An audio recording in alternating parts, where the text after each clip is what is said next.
Bueno, continuando con la exposición de temas, vamos a hablar ahora de un tema bastante importante que es la tuberculosis infantil. Todos nosotros sabemos que la tuberculosis infantil es una enfermedad bastante importante en nuestro medio. Nosotros normalmente, el Perú, a nivel de las Américas, somos el segundo país de más alta incidencia y prevalencia de tuberculosis, solamente nos encontramos por detrás de Haití, ¿no? En el resto le ganamos a todos, ¿no? Ya, entonces es una enfermedad que es bastante prevalente, más aún por la frecuencia cada vez más de los MDR y actualmente los XMDR, pues, ¿no? Ya, ¿qué cosa es la tuberculosis? La tuberculosis, ¿qué cosa es? Una enfermedad infecto-contagiosa producida por el bacilo de Koch o el bacilo microtuberculosis. Ya, es una enfermedad generalmente que abarca el aparato pulmonar, pero no necesariamente su única localización, ¿no? Puede tener también otras zonas, por eso que unos clasifican tuberculosis pulmonares y formas extrapulmonares, ¿no? Por eso que pueden abarcar múltiples órganos. Los niños son más proclives, a diferencia de los adultos, algo que sea inmunosuprimido, VIH o con tratamiento de inmunosupresores, de hacer una forma extrapulmonar o hacer formas graves de enfermedad, ¿no? Tales como tuberculosis miliar o meningitis tuberculosa. Esta probabilidad de estas formas graves, sobre todo se da en menores de 5 años. La forma de transmisión es siempre por inhalación, ¿no? A través de la gotita de Fluye de una persona bacilífera, ya un BK positivo, y que inhala el huésped susceptible. Normalmente la tuberculosis ya es una enfermedad que empieza en el paciente en etapas tempranas, ¿no? Pero la manifestación clínica se da todavía 12 a 16 semanas después. La característica de este Mycobacterium tuberculosis o del BK1, ¿ya? Que tiene bastante avidez por el oxígeno, o sea abarca más en zonas aeróbicas, ¿no? Por eso que la zona de mayor oxigenación es el ápice, y por eso la localización más frecuente que es a nivel apical. De los ápices, el más frecuente es el lado derecho, más que el lado izquierdo, ¿no? Es un parásito estricto, no tiene toxicidad primaria.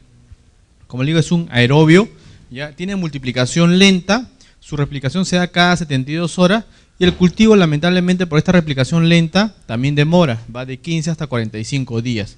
Ahora, este microorganismo, como tiene una multiplicación y tiene replicación lenta, hace que el tratamiento sea cada 24 horas, pues, ¿no? No sea cada 8 horas, cada 6, sino cada 24 horas, debido a que da tiempo debido a su replicación o multiplicación lenta, ¿no? El BK obviamente sale positivo en la coloración de Ziel-Nielsen. El tamaño es de 1 a 4 micras, tiene lenta capacidad de división, independiente de oxígeno y pH circundante.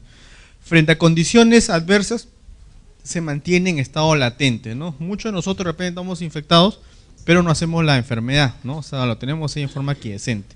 Si por alguna circunstancia baja nuestra defensa, o nos inmunodeprimimos, o hacemos X enfermedad, ¿no? El Mycobacterium tuberculosis se puede activar y hacer manifestación pulmonar, ¿no? O tuberculosis postprimaria. La virulencia va a depender de qué cosa, de 3 factores: el factor cuerda, la capa lipídica y 2 enzimas, la catalasa peroxidasa. El factor cuerda es un factor bastante importante, ya que es un mecanismo de virulencia importante en muchos pacientes. ¿Qué cosa es el factor cuerda? Permite el crecimiento en cordones, ¿ya? Importante factor de virulencia, si no es el más importante, e inhibe la migración de los leucocitos, o sea, favorece que el Mycobacterium tuberculosis tenga un medio apropiado en la zona donde se aloje, ¿no? Y es el factor que forma los granulomas en cualquier zona, cerebral, pulmonar, etcétera, ¿no? Inhibe la función del fagosoma y lisosoma dentro del macrófago. La epidemiología, la tasa de tuberculosis en el Perú en el año 99 casi no ha cambiado, ¿no? Más o menos es 141 por cada 100.000 habitantes.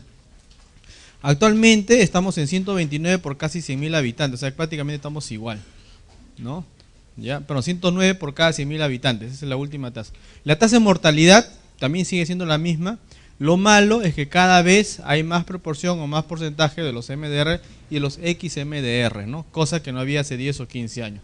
Se dice que la proporción de tuberculosis en menores de 15 años es el 11% total de tuberculosis. O sea, en pediatría se ve tuberculosis, sí se ve con relativa frecuencia. Es más, nosotros en el Perú tenemos el cerro San Cosme, ¿ya? Ya es el tercer sitio en el mundo de mayor incidencia de tuberculosis. Tal vez así que casi el 80 o 90% de la población que vive en ese cerro está o tiene la enfermedad tuberculosis. Hay familias enteras que tienen tuberculosis, mamá, papá, hijo, hijo del hijo, el nieto, todos tienen tuberculosis, ¿no? Entonces es una zona epidemiológica bastante importante.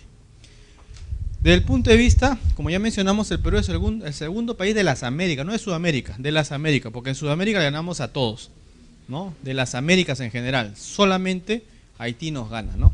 La tasa de mortalidad o morbilidad es mayor en zonas urbanas que en zonas rurales, y las zonas de mayor incidencia en nuestro medio está Lima, ¿ya? Madre de Dios, Ucayali, Callao y Loreto.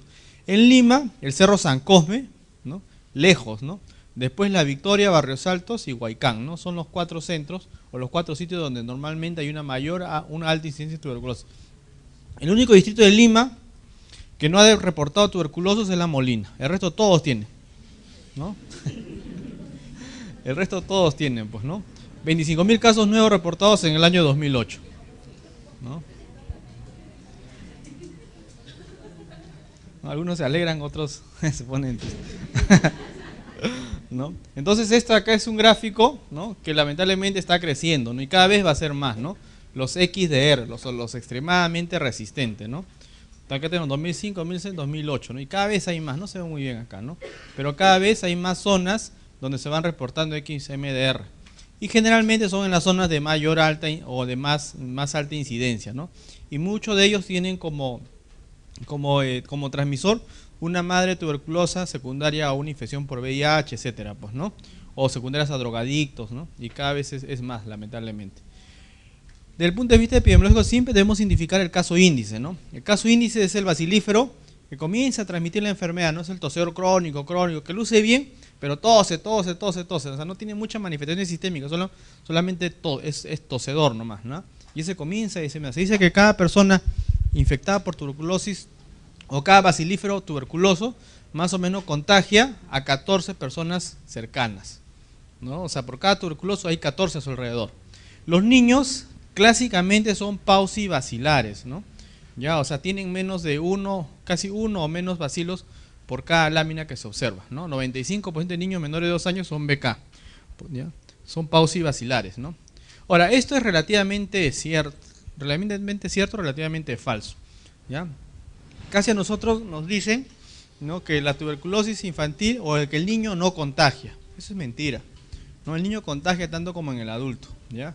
La diferencia es que nosotros, a pesar de ser el segundo país en las Américas que tenemos más alta de tuberculosis, que tenemos el tercer sitio en el mundo con mayor densidad de tuberculosis en el mundo, que es San Cerro San Cosme, no sabemos hacer diagnóstico de tuberculosis, ¿no? Por ejemplo, hace unos años, en el hospital donde yo trabajo, que es el Hospital de Mayo, que ve también bastante pacientes de tuberculosis por ser el Cerro San Cosme y las zonas aledañas al cerro que son de nuestra correspondencia, ¿no? Vino un estudio británico en donde quería aumentar la probabilidad de éxito para demostrar el bacilo tuberculoso en los exámenes de BK. Entonces se estudió en niños pequeñitos la cuerda encapsulada, ¿no? Y salía todo un proceso. En todo el mundo decía que la cuerda encapsulada, más o menos de 1 a 2% que salen los BK de aspirado gástrico positivo, aumentaba a 30-35%. Se hizo estudios en Bangladesh, en la India, en un montón de sitios. Todos decían lo mismo, excepto en el Perú, ¿no? En el Perú salió que menos del 1% con la cuerda encapsulada, pacientes sintomáticos con alta sospecha PB positivo, salían negativos, ¿no? O sea, casi todos salían negativos, 1% nomás salía positivo, igualito al BK en aspirado gástrico. Entonces, esa misión más o menos de 14 británicos que llegaron, solamente contrataron un peruano, nada más, ¿no? Entonces buscaban en cuál de su metodología había el error, pues, ¿no? Después de 2000 muestras, en donde se rascaban, se golpeaban la cabeza por qué salía ese resultado, ¿no? Vieron en qué paso había fallado. Entonces, la labor del técnico peruano, ¿qué cosa era? Una vez que recojan el BK, ¿ya? Poner una solución de bicarbonato a X porcentaje. No leyó bien y le puso un porcentaje que era 10 veces más. Entonces, cualquier cosa que estaba en contacto con el bacilo, ¿no? Obviamente se iba a morir, pues, ¿no? Entonces, después de 2000 pruebas que se hicieron y que todos salían lamentablemente negativos, se dieron cuenta que estaba mal. O sea, todos los pasos estaban bien, excepto ese de ahí, ¿no? Obviamente es una vergüenza ajena y propia, pues, ¿no? El único paso que debió hacer lo hizo mal y malogró todo el estudio, pues, ¿no? O sea, reportaron en todo el mundo 30-35% de eficacia con la cuerda encapsulada, ¿ya? Pero acá no pudieron repetir eso. Obviamente no repitieron nuevamente la prueba porque hacer lo mismo en 6 meses ya es casi imposible, pues, ¿no? Pero esto sí es cierto, ¿no? O sea, los niños tienen una posibilidad, o sea, son bacilíferos más o menos en un 30-35% con pruebas bien hechas, pues, ¿no? Tal vez así que en otras zonas se demuestra que en BK de aspirado gástrico ese porcentaje. O sea, tampoco es necesario usar una prueba, digamos, de mayor tecnología, etcétera, ¿no? Lo malo, como ya mencionamos, es que no sabemos hacer diagnóstico, pues, ¿no? Nos falta bastante en el diagnóstico, ¿no? O sea, que es de baja contagiosidad, ¿no? Eso lo ponemos en duda, pues, ¿no? Altamente vulnerable, obviamente que sí, porque el niño, en cierta forma, y desde el punto de vista inmunológico, es todavía deficiente. Por eso que las formas graves de tuberculosis son más frecuentes en menores de 5 años y aún más severas y más frecuentes en menores de 1 año de edad. En niños la enfermedad ocurre dentro de los primeros meses de infección primaria, en el 95%. ¿Ya? Por lo general no ocurre antes de los 3 meses, después de los 3 meses. Entonces, los factores de riesgo, ¿cuáles son? Uno, la cantidad, ¿ya? Y la virulencia. O sea, mientras más te expongas al BK, ¿no? Es más probable que hagas la infección. ¿Ya? Mientras más factores de virulencia tenga el agente, también es más probable que haga la infección. Y lo otro, los factores de riesgo son dependientes del huésped, ¿no? Los que tienen un comportamiento genético, este HLA, DB2 y DB5, tiene 8 a 10 veces más susceptibilidad de hacer infección tuberculosa. Mientras más pequeño, es más probable que haga forma más grave de enfermedad. Y la mortalidad también es mayor. El estado nutricional también, porque la desnutrición es una forma de inmunodepresión primaria, pues, ¿no?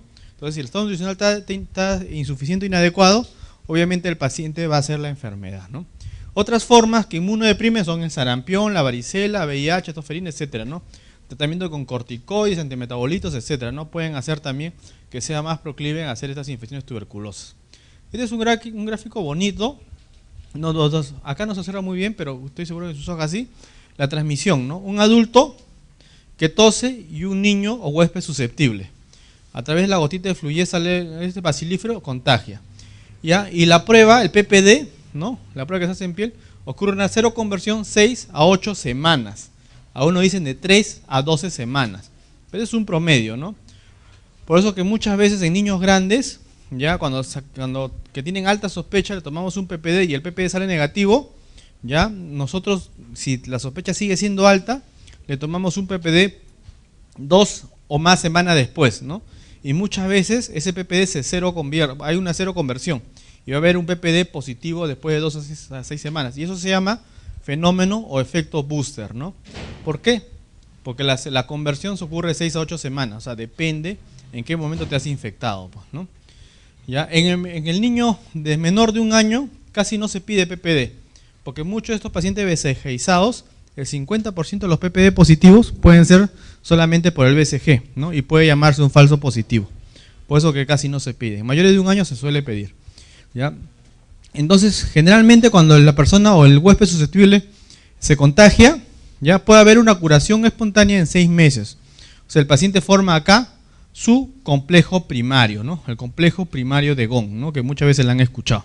¿Ya? Y está ahí en forma latente, quiescente, que estoy seguro que tomamos placas a todos lo tienen, pues, ¿no?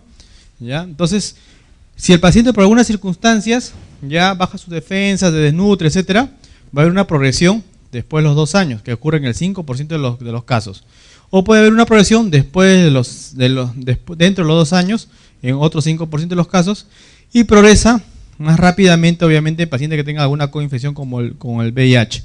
Casi 10%, ¿no? Cada año 10% hacen la enfermedad, ¿ya? Entonces es bien probable que haga la enfermedad semanas después. Acá tenemos, ¿no? Ingreso el BK, complejo primario de Gong. Después vamos a ver qué cosa es el complejo primario de Gong con sus 3 componentes. Muchos van a la, entre comillas, curación, pues, ¿no? Que es la forma quiescente de tuberculosis.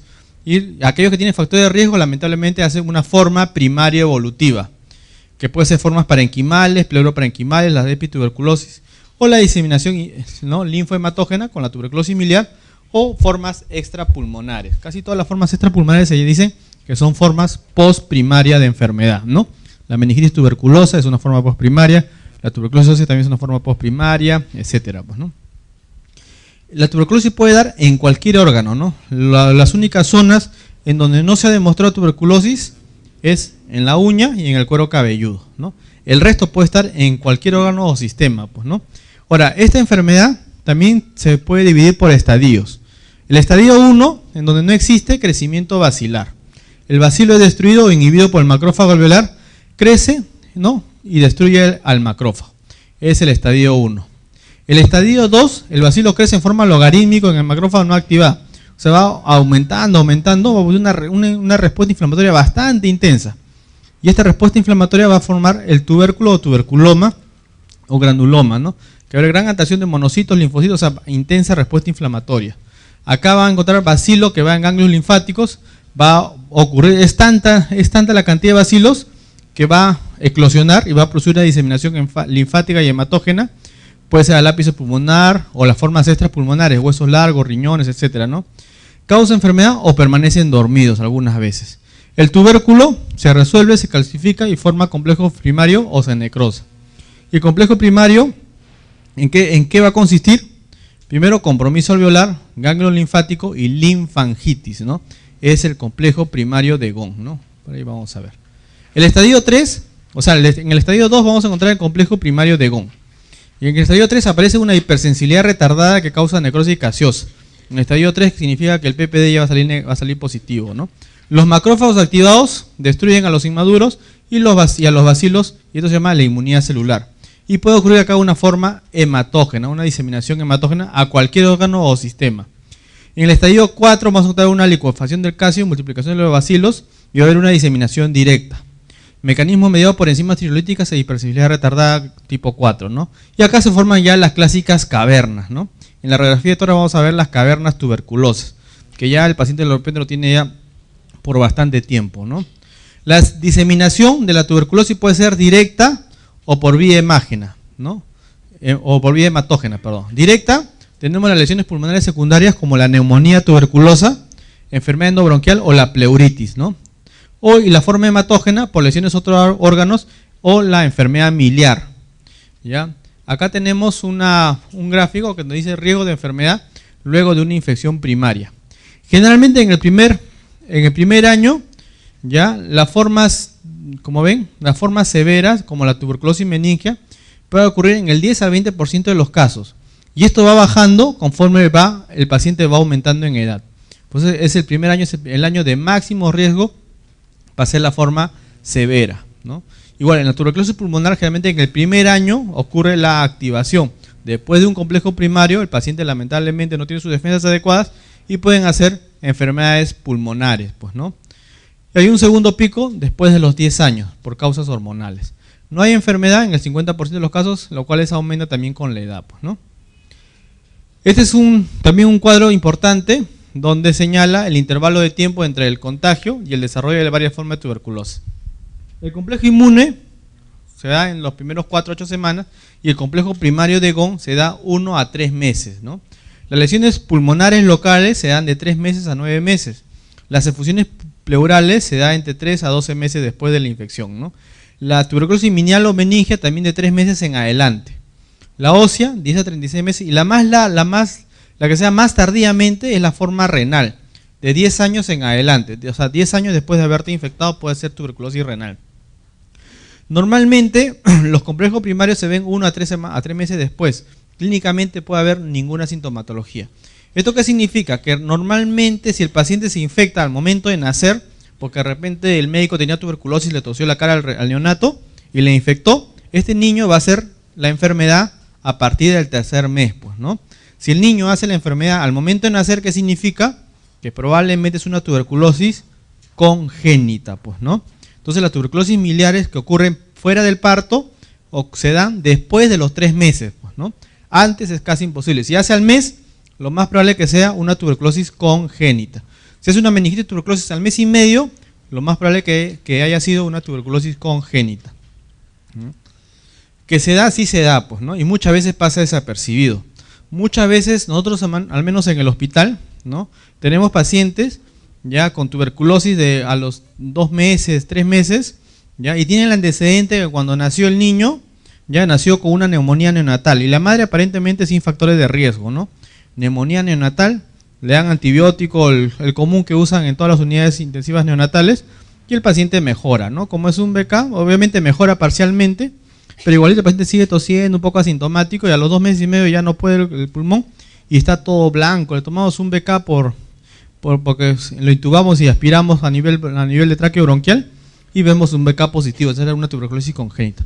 Estudiamos a la mamá, asintomático, solamente estornuda o tose, ¿ya? Y le tomamos una placa y tiene sus cavernas, pues, pero totalmente asintomático.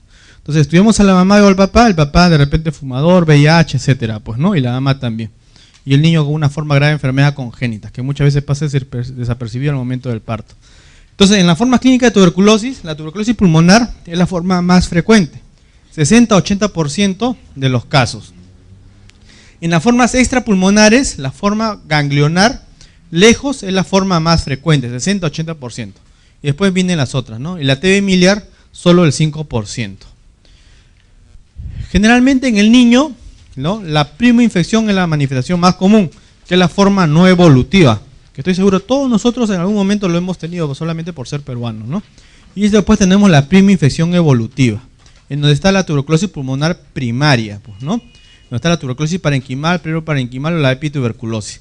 Y una forma hematógena secundaria que es la tuberculosis miliar, que es la forma, junto con la meningitis, la forma más severa. Y extrapulmonares tenemos todas las otras, ¿no? Como cualquier órgano o sistema puede tener tuberculosis, cualquiera, ¿ya? Acá tenemos la lesión parenquimatosa, aumento de los ganglios mediastínicos, ya que esto se llama, a ver, este es el complejo de Ghon, pues, ¿no? Ya acá también se ve el complejo de Ghon, una radiografía, ya, compromiso parenquimal, poquito linfangitis y una calcificación, pues, ¿no? Ahí también se ve, ¿ya? La enfermedad parenquimal primaria es la forma clínica, como ya mencioné, más común. 60-80% de los casos tienen esta forma parenquimal primaria. Los lactantes y adolescentes son los que más parecen desarrollar la sinología de esta enfermedad pulmonar, ¿no? Por eso que ustedes ven en el gráfico anterior, casi a los 10 a 20 años existe un segundo pico, ¿no? Entonces, donde comienza a manifestarse esta forma pulmonar postprimaria, donde se activa el bacilo y comienza a tener la enfermedad. Los niños de 5 a 10 años pueden tener enfermedad clínica silente y radiología positiva, pues, ¿no? Ya, y muchas veces eso pasa en pediatría, pues, ¿no? El niño es un tosedor crónico, no tiene mucha dificultad respiratoria y le tomamos una placa, porque a veces la mamá presiona y uno dice, bueno, para no pelear le tomamos una placa y vemos un pulmón viejo, blanco, velado, ¿no? Y el niño no tiene dificultad respiratoria. O sea, es tan crónico que se adaptó a ese estado, pues, ¿no? Y vemos, examinamos mejor, de repente tiene un poquito de acropaquias, algo, ¿no?, que indica que es una hipoxia crónica el paciente, ¿no? Y entonces la única forma o la única enfermedad que hace eso es la tuberculosis, ¿ya? Por ejemplo, en los síntomas, ¿ya?, en el lactante la fiebre es bastante común, en los niños casi no hay fiebre, en los adolescentes menos, pues, ¿no? La sudoración es rara en pediatría, ¿no? La sudoración nocturna. La tos es raro, salvo en los adolescentes, que se comporta como el adulto, ¿no? La hemoptisis es frecuente en el lactante y es raro en los otros grupos etarios, ¿no? Los signos, las sibilantes, pueden confundir. Muchos síndromes obstructivos bronquiales, ¿ya?, son en realidad tuberculosis, pues, ¿no? El frémito, la matidez, el murmullo vesicular disminuido también, ¿no? Salvo en los lactantes, es algo que se encuentra con relativa frecuencia, ¿no? Radiológicamente podemos encontrar, la verdad, cualquier cosa. Infiltrado neumónico, un infiltrado bronconeumónico, un derrame pleural, ¿no?, o sea, un compromiso pleural, ¿ya?, o las atelectasias segmentales o lobares, ¿no?, que es más frecuente en el niño pequeño, ¿ya? Acá vemos compromiso del lóbulo superior derecho, ¿no?, que es la localización más frecuente de la tuberculosis porque es la zona de mayor oxigenación de todo el cuerpo, ¿no? ¿Ya? Vamos a encontrar también progresión de bronquios por ganglios que producen grado variable de obstrucción bronquial y atelectasias segmentales o lobares. A veces cuando la obstrucción cuando el ganglio que obstruye es tan grande, ya en algunos centros es indicación de tratamiento, ya con corticoide adicional al tratamiento específico, ¿no? La efusión pleural se da más o menos en el 2 a 38% de los casos. O sea, la tuberculosis pleural puede ser a partir de la enfermedad primaria de reactivación, es más común en el adolescente, es poco común en el preescolar. Es más común siempre en el lado derecho y bilateral solamente en el lado izquierdo. Continuando con la tuberculosis pleural, el cultivo de tejido pleural tiene una positividad bastante importante, 40-60% de los casos. Por eso que todo paciente con sospecha de tuberculosis pleural ya siempre se tiene que hacer punción y cultivo. Lo malo que el cultivo demora, como ustedes saben, de 15 a 45 días, ¿no? El PCR, el líquido pleural, que sale en 24 a 48 horas, es importante tomarlo, sensibilidad 75%. Y el PCR del líquido pleural más un ADA, sensibilidad 90%. ¿Ya?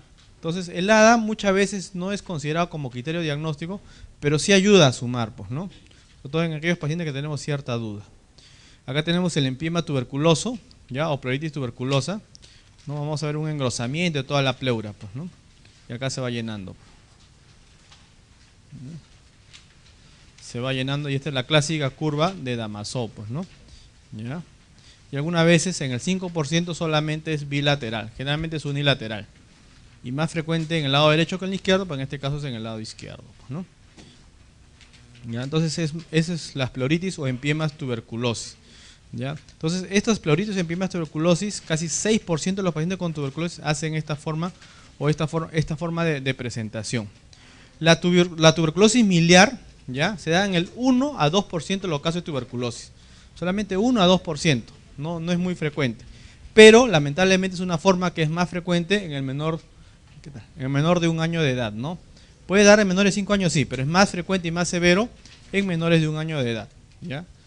Es común el compromiso multiorgánico, o sea, cuando un paciente tiene tuberculosis miliar, se debe hacer siempre una punción lumbar, ¿ya? Se debe pedir también prueba de función hepática, transaminasas, ¿ya? Y ver compromiso renal, ¿no? ¿Por qué? Porque estos pacientes muchas veces tienen, ¿no?, hepatitis granulomatosa tipo tuberculosis o tiene meningitis tuberculosa concomitante. Se desarrolla usualmente 2 a 6 meses después de la infección inicial y el PPD característico es negativo, pues no, casi siempre el PPD es negativo en estos pacientes. ¿Por qué? Porque muchos de estos pacientes tienen una inmunodeficiencia de fondo, entonces no va a haber ninguna respuesta. La tuberculosis miliar, la fiebre es el síntoma más frecuente, ¿no? La tos también, la disminución de peso. Pero el síntoma más frecuente de tuberculosis miliar muchas veces solamente el paciente tiene fiebre, una fiebre media tonta, que no llama la atención, pero tiene fiebre al fin, ¿no? Comienza a bajar de peso, tiene pirexia, hepatomegalia, esplenomegalia, y tiene compromiso en varios sistemas del REC, o sea, una linfadenopatía importante, ¿no? Entonces, en la radiografía de tórax, característicamente muestra los infiltrados micronodulares, ¿no? Generalmente bilateral. En nuestro medio, ya los infiltrados retículo micronodular es sinónimo de tuberculosis. En el mundo, si hay infiltrado retículo micronodular, es sinónimo de carcinogenosis, ¿no? Pero en nuestro medio es tuberculosis hasta que se demuestre lo contrario, ¿no? Generalmente nódulos pequeños menor de 2 milímetros o nódulos grandes más de 3 solo en un 10% de los casos. Mientras más pequeño sea el paciente, es más probable que tenga nódulos pequeños. Otras lesiones parenquimales incluyen ¿qué cosa? Efusiones pleurales o pericárdicas, adenopatías ciliares, mediastinales o cavitación. Dado el riesgo de MEC, que se da más o menos en el 15, ahí sería hasta de 25% de pacientes, es importante siempre hacer la punción lumbar, ¿no? O sea, 1 de cada 7 o 1 de cada 4 pacientes con meningitis, con tuberculosis miliar puede tener una meningitis tuberculosa concomitante. ¿Ya? La tuberculosis miliar es clásicamente diseminación hematógena, pues, ¿no? Bilateral, pues, ¿no? Acá se ve, bueno, no se ve muy bien, ¿no? Bueno, vamos a pasar esta. ¿Ya? Otra forma de la tuberculosis, que es lo que más se ve en adultos, es la tuberculosis por reactivación. O sea, el paciente hizo su complejo primario, ¿no? Estaba bien 7 años, 8 años, 10 años, por alguna circunstancia, baja de peso, se inmunodeprime, etcétera, ¿ya? Y el paciente comienza a toser, les hace un estudio de BK y sale bacilífero, ¿no? Y supuestamente el paciente nació en Perú, se fue a Suiza, ¿no? Y a los 12 años hace tuberculosis. Pues dice, ¿pero por qué? Si en Suiza no hay tuberculosis, pues, ¿no? Pero tuvo lamentablemente, no sé, una infección por, no sé, por el H1N1 que inmunodeprime al paciente y se reactiva la tuberculosis, ¿no? Y se convierte en un caso allá, pues, ¿no? Entonces, ¿se puede reactivar? Sí, se puede reactivar. Y esto característicamente se da después de los 10 años. Aunque puede ser antes, pero característicamente entre los 10 a 20 años después de haber ocurrido la primera infección. Por eso que se dice que es más frecuente durante la adolescencia o en adultos jóvenes o pacientes con tratamiento antineoplásico, diabéticos, etcétera, pues, ¿no? Más común en áreas endémicas de tuberculosis y pacientes infectados por VIH, ¿no? El VIH prácticamente revolucionó todo el tratamiento de la tuberculosis. Los síntomas: disminución de peso, fiebre, tos productiva, sudoración nocturna, hemoptisis, pues, ¿no? Y en la radiografía vemos, obviamente, el compromiso apical característico. Y las complicaciones, si dejamos pasar, son las cavitaciones progresivas, ¿no? Acá vemos, ¿no?, la lesión, complejo primario, ya, la linfangitis, adenitis, compromiso alveolar, y después esto, todo el compromiso de ápice, generalmente derecho, ¿ya? Aunque también el lado izquierdo también es importante, ¿no? Desde el punto de vista bacteriológico, ¿ya?, la mejor muestra en el niño pequeño son las muestras de aspirado gástrico, matinal, temprano, porque el paciente con el clearance ciliar hace que en cierta forma elimine el bacilo, ¿ya?, y el paciente se lo degluta y lo traga, ¿no? Por eso y eso se acumula o se concentra, ya, en el estómago durante toda la noche, por eso que el aspirado gástrico se debe hacer temprano, antes que el paciente desayune. La osciloscopía lamentablemente es negativa en más del 95% de los casos, con la contingencia que hemos mencionado, ¿no?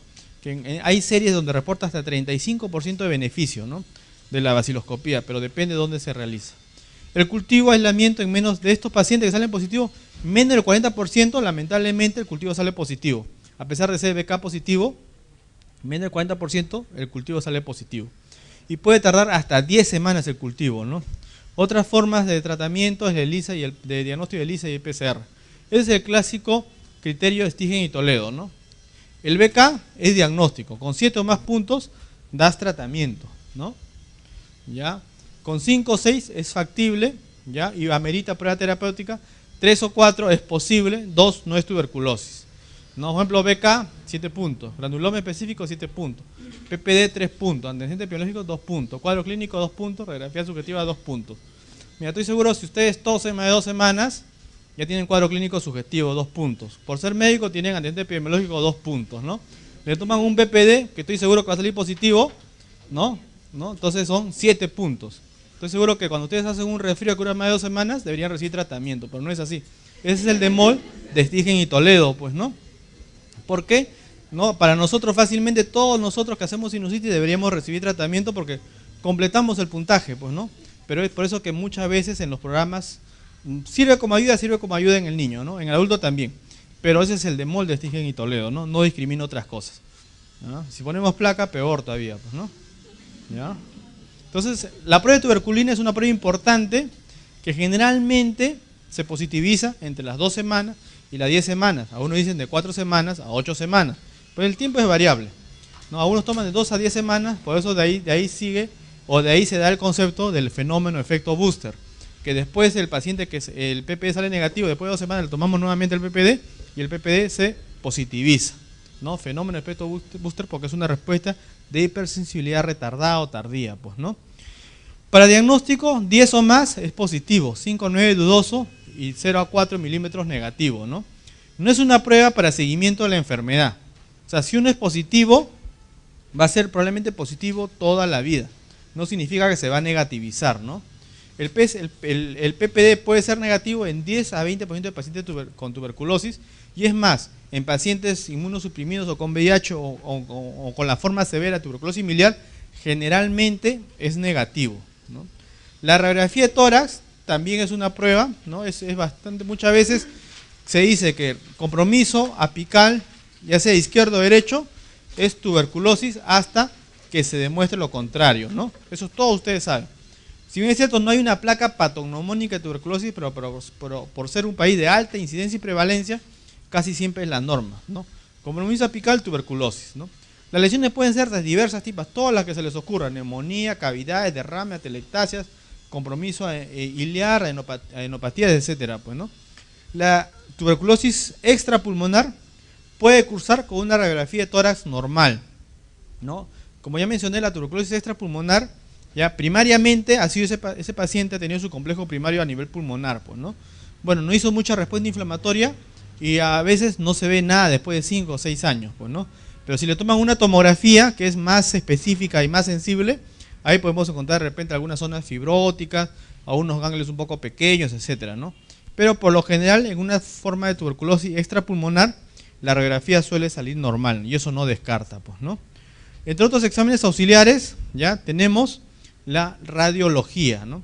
Que ha sido, obviamente, para definir hallazgos radiológicos, muchas veces son ambiguos en la radiografía de tórax, pero ya no es una justificación para todo paciente con tuberculosis que tiene una radiografía que parece y no parece hacer tomografía. No es tanto así, solamente en aquellos pacientes donde de repente necesitamos ampliar más el estudio o de repente todo sale negativo, pero la sospecha sigue siendo alta y queremos hacer una broncofibro, entonces tomamos una tomografía para saber qué segmento está más o menos comprometido, meter el tubo, ¿ya? Y aspirar esa zona, porque no vamos a ir segmento por segmento, pues, ¿no? Con la tomografía ubicamos el segmento, el número de segmento, 6, 7, 8, no sé, y ahí es donde hacemos el estudio endoscópico, pues, ¿no? Obviamente la prueba gold estándar es la bacteriología. Como cualquier enfermedad infecciosa, la demostración del agente es la prueba gold estándar para hacer el diagnóstico de tuberculosis, ¿ya? O sea, el cultivo, ¿no? El BK, perdón, ¿no? ¿Ya? Lamentablemente en niños la posibilidad de que salga positivo es bien baja, ¿no? En algunos casos 10%, en otras series 5%, en las mejores series 30-32%.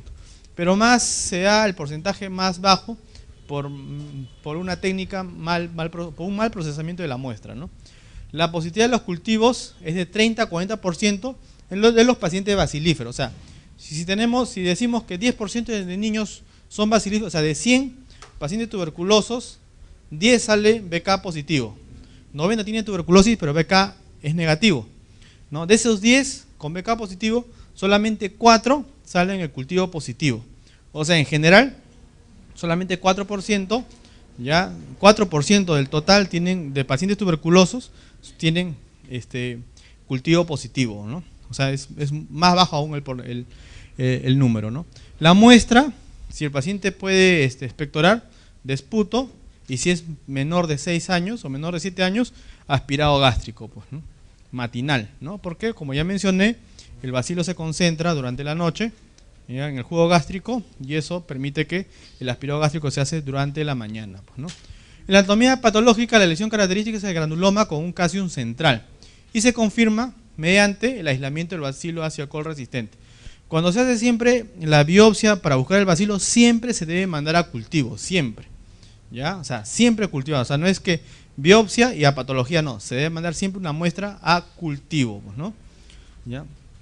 Otras formas son los BK resistentes. Cuando decimos que es MDR, cuando la CP es resistente, por lo menos a las dos drogas más importantes, la isoniazida y la rifampicina.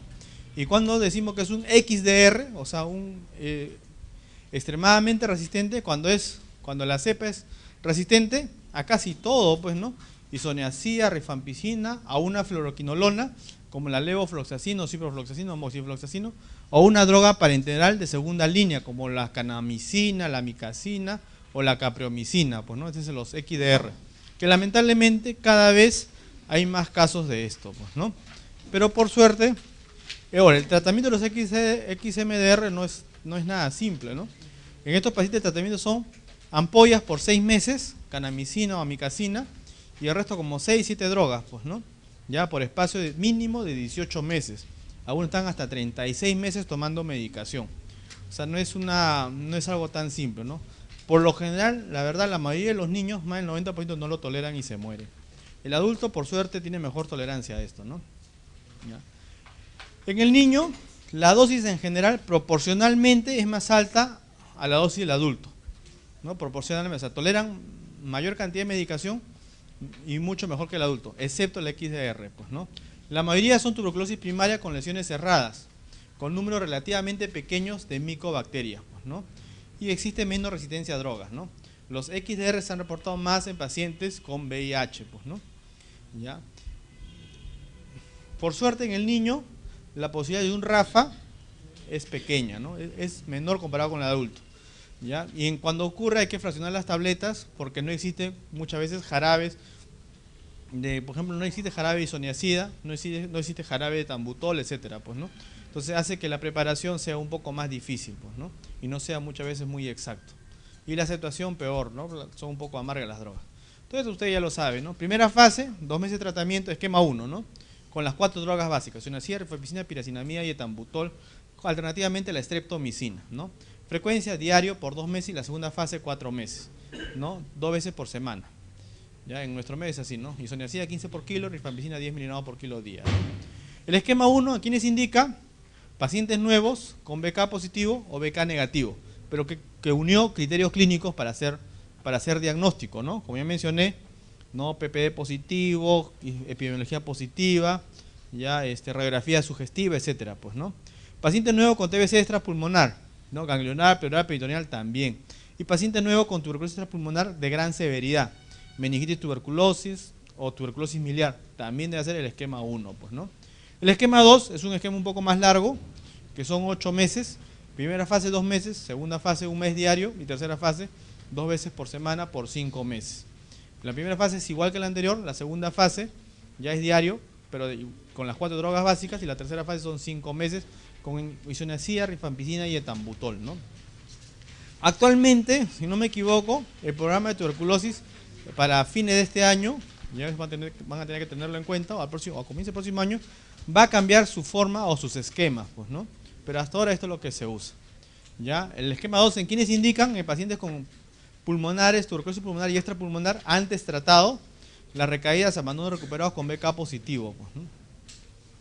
Y el otro es el tratamiento individualizado que se da para el paciente multidrogo resistente.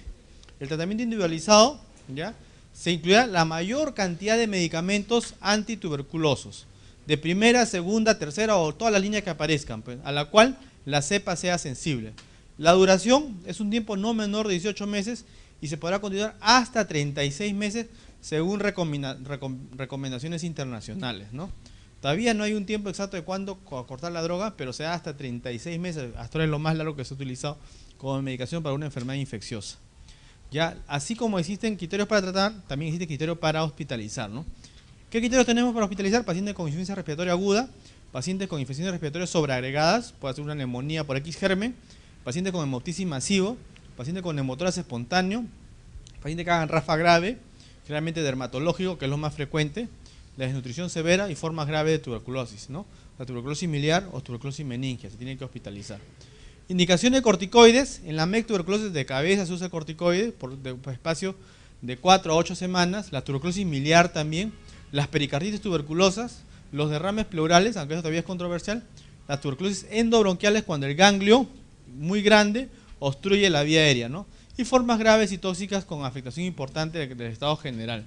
O sea, hay tanta respuesta inflamatoria en el paciente que si le damos las drogas antituberculostáticas, el paciente va a producir una respuesta inflamatoria severa y se puede morir. Para un poco paliar la respuesta inflamatoria usamos el corticoide, pues, ¿no?